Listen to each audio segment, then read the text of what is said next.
অন্তর্বর্তী সরকারের প্রধান উপদেষ্টা অধ্যাপক মোহাম্মদ ইউনূস বলেছেন, আসন্ন ফেব্রুয়ারি নির্বাচন হবে একটি ভিত্তি স্থাপনকারী নির্বাচন, যা দেশের গণতন্ত্রে নতুন যুগের সূচনা করবে।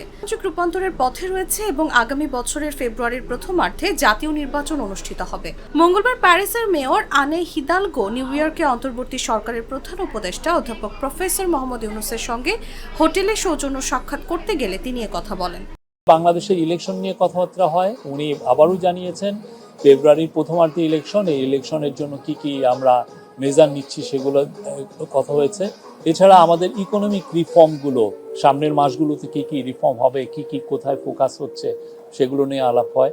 চিফ অ্যাডভাইজার জানিয়েছেন যে আমাদের বাংলাদেশের থেকে যে $234 বিলিয়ন শেখ হাসিনার আমলে সাইফন অফ হয়ে গেছে, যারা চুরি করে নিয়ে গেছে, তো সেই টাকাটা ফেরানো তার একটা বড় একটা প্রায়োরিটি। সেই বিষয়ে উনি আলাপ হয়েছেন। আপনি জানেন ওয়ার্ল্ড ব্যাংক এগুলো ক্ষেত্রে যথেষ্ট এক্সপার্টিজ আছে, তারা এগুলোর ব্যাপারে হেল্প করে।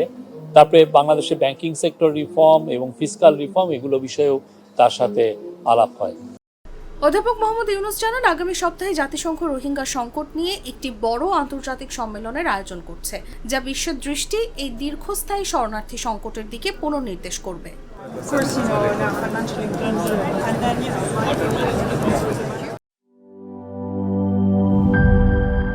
বান্ডেল থাকলে প্রতি সেনমানিতে টাকা বাঁচবে।